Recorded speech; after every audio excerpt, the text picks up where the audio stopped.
Pregame.com. All right, guys, you got the A team in the host chair. This is going to be college or NBA basketball. Free pick from Vegas Runner. Who do you like and why? I like the over in the Lakers-Spurs game. I think this is a simple handicap. These two teams already played. Final score, 170 points were scored. Total is 196.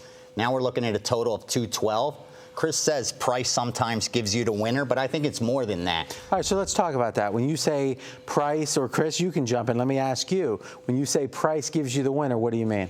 Well, a lot of times things maybe just don't quite make sense. That you see something. I smell a little Marco here. Well, listen. I think it's more you trusting the odds makers know a little something. Well, you do, and if you see it move a direction, it maybe doesn't make sense. If you look at San Antonio. So are we talking about moves, or are we talking about opening numbers? You could look at either way. And depending on how it moves really, thereafter. Wouldn't you agree? And again, you as a multiple decade bookmaker has more insight. You know, you're in the top tier of insight for this. That there's two ways that you had your say in what you opened at. Mm-hmm. And then if you had an opinion in the line, as in, let's say the market's at 7, you're at 6.5, right? So you're having your say that way. Sure. But if a steam comes in and there's a ton of action on the favor, you're going to move no matter what. It's just you may or may not be above or below the market if you have an opinion on the game, right?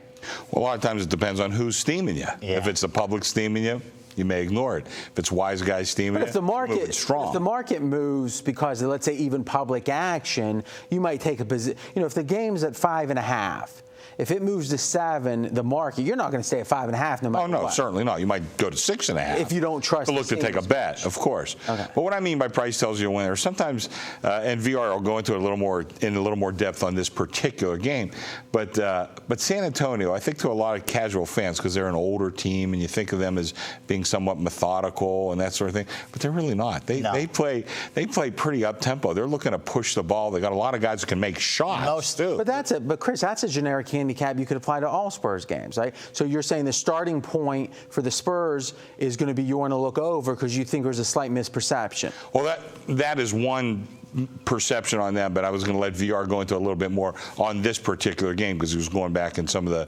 historic things that happened. But what I want to do as host, now you're usually the host. I usually am. You do. I got bunched down to the 3 position. You don't have this earpiece. I know. I'm off kilter today. All right, so just follow the lead. I'm playing left field rather than right field. I'm usually in right field, like Roberto Clemente. So what I'm hearing you say, and Marco believes in this strongly, and he calls it his trap games, is if it looks too good to be true one way, you want to look the other way, is what I'm hearing you say, which is sometimes that's true. Saying yes. a non-obvious number, there must be some merit to it. Exactly. Okay, so let's get into the specifics of this. Yeah, I wouldn't go as far as calling it has anything to do with it being a trap.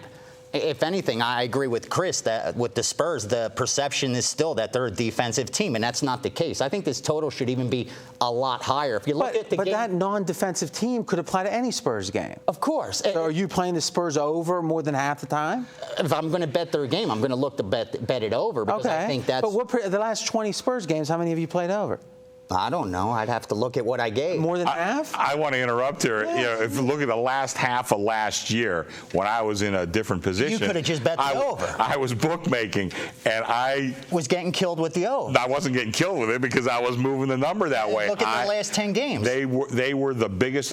Over 10. And I probably have this somewhat wrong, but they were like about 23 out of 26 overs. Yeah. In the last half of the season, it was incredible. I mean, it was incredible, and you just kept doing it. Computer from 1999. You could crank that thing I have up. my colleges on here. I don't have my pros loaded. The Lakers are playing tonight, and that total is 224. It opened 219. It got steamed up to 224 against Houston. And San Antonio could score as well as Houston does.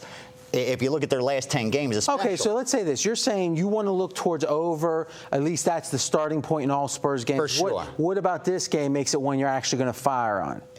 Gasol and Dwight Howard are out for the Lakers.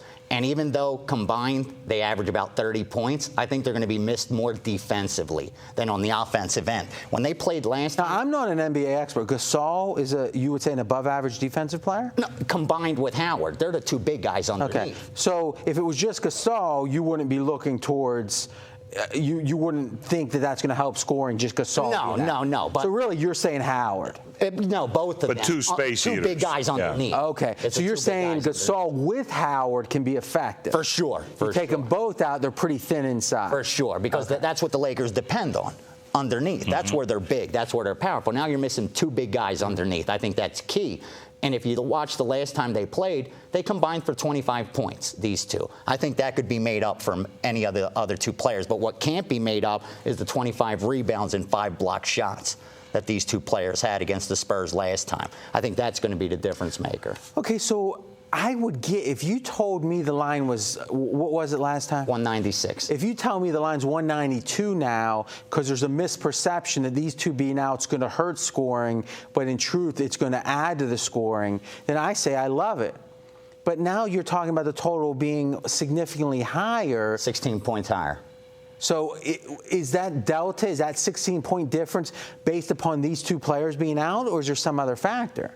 The way they've been playing the last month or so, they played back in early November. What do you think this total would January. be if Gasol and Howard were in? What would this total be?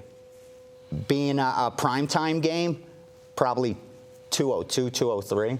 So you're saying their absence has moved it up over a dozen points? For sure. And you don't think that's enough? No, not even close. Not even close. Any main points in this game, Chris? I would say the same thing. I don't think that's nearly enough. Sometimes you look like you made a strong adjustment. You should have made a stronger one. And I think that's the case here. Listen, who do they have to? Especially if the adjustment goes against the public's first thought. Right. Who is going to intimidate anybody driving to the bucket for the Spurs? And finally, we know that defense takes effort. You got to be motivated to play defense. How motivated are the Spurs going to be playing the Lakers with their two studs out? I don't know. We've seen it over and over this year. Wouldn't you say with Pop, though, that this is a team who has a steady motivation? But we've seen it over and over in the NBA this year. When he sent those players home against Miami, all of a sudden they scored 200-something points. That's more scheduling than we don't get to play against their A guy. I'm not saying you're wrong. I'm just saying I think the Spurs, unless there's a scheduling reason for it, are less inclined towards a letdown, I think, than the average NBA. No, I agree. They're a much more disciplined team than most of the NBA. But I just think as the human being factor, if you're going to be on ESPN on primetime and you're about to play the Lakers, and then all of a sudden you're going to play that same Lakers team, but without going against Howard and Gasol, I wouldn't be as excited driving to the game. All right, we've talked it through. Let's make it official. Lakers, Spurs, going to go over 212. I think the number's a little too short. Gasol and Howard both out will be the difference maker. Lakers just won't be big underneath, not going to be able to play defense like they usually do. Last 10 games, both these teams scored 100-plus points, 9 of the 10 games. The only game they didn't, they each scored 99. I like this game to go over. All right, so Chris, I see you're I'm looking at it. I mean, these numbers, like I said, if you look at the last half, the last third, I'd say, of last season, the Spurs were going over. I mean, it was like, 7 out of 8 games. It was incredible. I was shading the number because I was bookmaking at the time. I wasn't betting. I probably should have bet it out of my pocket too. But at home especially, man. Yeah, I mean, they were just the last couple games. They were just going over almost every single night. All right, guys. As you can see, we're not letting anything pass. We're going to be rigorous with our assessments. I think ultimately I tend to agree with it. Next up, we got Chris in the hot seat.